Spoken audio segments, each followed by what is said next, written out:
प्रिय छात्रों, अभी तक हमने ऐसे न्यायवाद के विषय में जानकारी प्राप्त की जिनके संबंध एक ही प्रकार के तर्कवाक्य होते थे, किंतु अब हम मिश्र संबंध वाले न्यायवाक्य के विषय में चर्चा करेंगे, जिनमें अलग-अलग संबंध वाले तर्कवाक्य होते हैं। उसी का वैकल्पिक न्यायवाक्य मिश्र न्यायवाक्य का एक प्रकार है। पहले हम मिश्र न्यायवाक्य के विषय में संक्षेप में जानकारी प्राप्त कर लेते हैं। जब किसी न्याय वाक्य में आधार वाक्य और निष्कर्ष अलग-अलग संबंध कैसे हों, अलग-अलग संबंधों के हों तो उसे मिश्र न्याय वाक्य कहते हैं। ये मुख्यतः 3 प्रकार के होते हैं।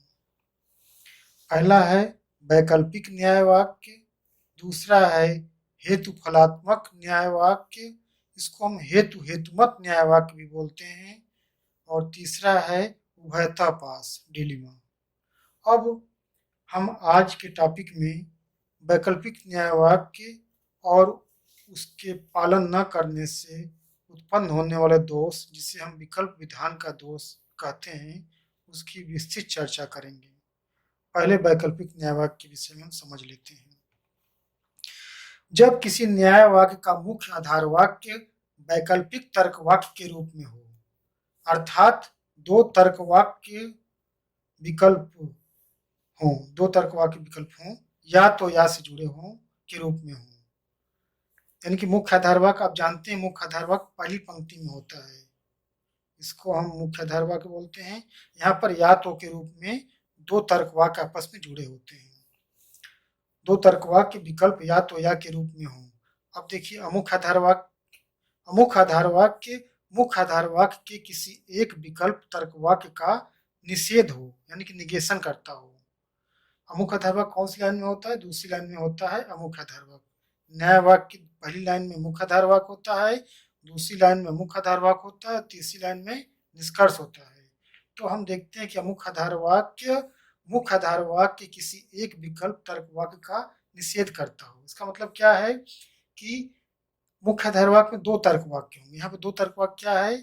या तो ओशो संत है या ओशो भगवान है। पहला तर्क वाक्य क्या है? ओशो संत है, दूसरा है ओशो भगवान है। तो अमुख्य आधार वाक्य में इन दोनों विकल्पों में से एक का निषेध किया गया है, निषेध हो, और निष्कर्ष में मुख्य आधार वाक्य के दूसरे विकल्प तर्क वाक्य को स्वीकार किया गया हो, तो ऐसे अवस्था को वैकल्पिक न्याय वाक्य कहते हैं। यानी कि निष्कर्ष में क्या होगा? जिसका निषेध किए रहेंगे, निषेध करने के बाद जो दूसरा बचेगा उसको हम क्या करेंगे? निष्कर्ष में स्वीकार कर लेंगे, स्वीकार किया गया तो ऐसी अवस्था में वैकल्पिक न्यायवाक्य कहते हैं। इस प्रकार से बना मिश्र न्यायवाक्य पूर्णतः वैलिड वैध होता है। जैसे एग्जाम्पल को एक बार फिर समझ लीजिए विस्तार से ताकि समझ में आ जाए आपको। पहला हमारा मुख्य आधार वाक्य है, या तो ओशो संत है या ओशो भगवान है। हमारे दो तर्क वाक्य विकल्प यानी कि या के रूप में जुड़े होते हैं, वैकल्पिक होते हैं। या तो विकल्प में क्या होता है कि या तो एक बात सत्य होगी या दोनों भी सत्य हो सकती है, विकल्प ऐसे भी होते हैं, लेकिन यहाँ पर दो तर्क वाक्य हैं विकल्प के रूप में। अमुख्य आधार वाक्य में क्या किया गया है? ओशो भगवान नहीं है, दोनों विकल्पों में से एक का निषेध किया गया है, यानी कि अस्वीकार किया गया। निषेध का मतलब अस्वीकार किया गया है। तो और निष्कर्ष में क्या किया गया है? जिसका निषेध किया गया है, जिस विकल्प का, उसके बाद जो दूसरा विकल्प बचता है उसे क्या किया गया है? स्वीकार कर लिया गया है। ये क्रम आपको सिस्टम याद रखना है वैकल्पिक न्याय वाक्य के लिए। इसमें एक बार इसको संक्षेप में फिर समझ लेते हैं। संत है या, ये वेज का निशान, इसको या का बोलते हैं।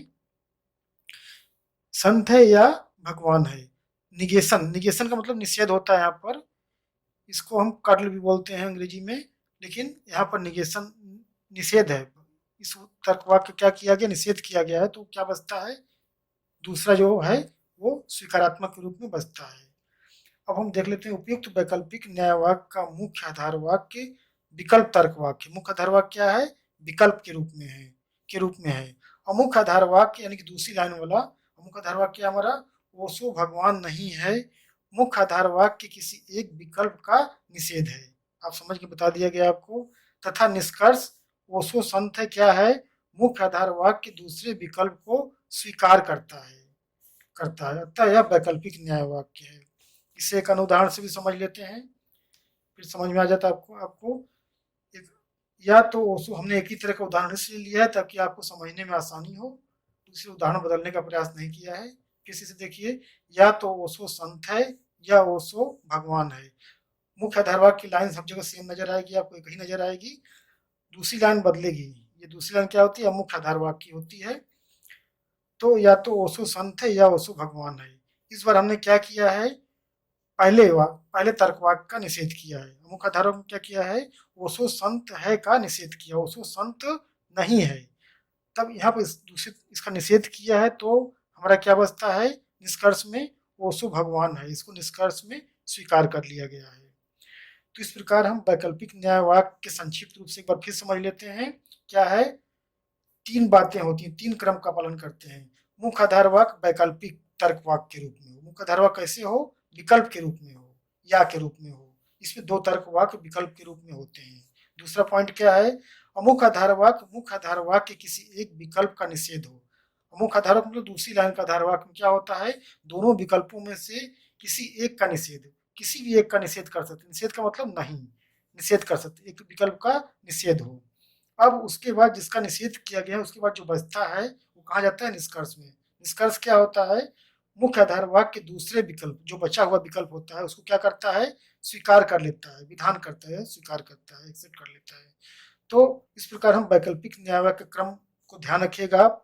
उसमें पहली लाइन यानी कि मुख्य आधार वाक्य में विकल्प के रूप में होता है। मुख्य आधार वाक्य दोनों विकल्पों में से एक को अस्वीकार करता है, निषेध करता है, और निष्कर्ष क्या करता है? जो बचा हुआ विकल्प होता है उसे क्या करता है? स्वीकार कर लेता है। इस प्रकार आप समझ गए होंगे वैकल्पिक न्याय वाक्य। एक बार और ध्यान से देख लीजिएगा।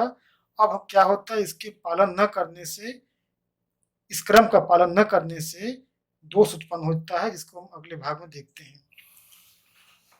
देखिए यहाँ पर वैकल्पिक न्याय वाक्य में विकल्प के विधान का दोष। विकल्प को विधान है स्वीकार, विधान का अर्थ होता है स्वीकार करना। अभी तक हम क्या करते थे? विकल्प का क्या करते थे? निषेध करते थे। अभी तक हम क्या करते थे? विकल्प का निषेध करते थे। अब हम यहाँ विकल्प को जब स्वीकार कर लेते हैं तो हम क्या हो जाएगा? ये विकल्प विधान का दोष हो जाएगा। अब इसके बाद विस्तार से चर्चा करते हैं इसकी हम। वैकल्पिक न्याय वाक्य में विकल्प के विधान या स्वीकार का दोष। जब किसी न्याय वाक्य का मुख्य आधार वाक्य, मुख्य आधार वाक्य नहीं पहली लाइन का, मुख्य आधार वाक्य वैकल्पिक तर्क वाक्य के रूप में हो, जिससे पहले भी वहां थे वैकल्पिक तर्क वाक्य के रूप में था। और मुख्य आधार वाक्य के दोनों विकल्पों में से किसी भी एक विकल्प को स्वीकार करता हो। अभी तक क्या करता था? निषेध करता था। स्वीकार करता हो अर्थात निषेध न करता हो, निषेध नहीं करता है, निषेध नहीं करता, क्या करता है? स्वीकार करता है। दूसरी लाइन वाला मुख्य आधार वाक्य। तथा निष्कर्ष किसी एक विकल्प का निषेध करता है। यहाँ निष्कर्ष निषेध करता है तो वह न्यायवाक्य अवैध हो जाता है तथा उस न्यायवाक्य में विकल्प के विधान, इस दोष का क्या नाम है? विकल्प के विधान का दोष। विधान का दूसरा नाम स्वीकार है। या तो आप विकल्प के विधान का दोष कहिए या विकल्प के स्वीकार का दोष कहिए, उत्पन्न होता है। इसे एक उदाहरण के द्वारा समझते हैं। उदाहरण में देखिए, या तो ओशो संत है या ओशो भगवान है। ये हमारा लाइन मुख्य आधार वाक्य की है, इसमें कोई बदलाव नहीं है। अमुख्य आधार वाक्य में क्या होता है? अमुख्य आधार वाक्य हमारा दूसरी लाइन है।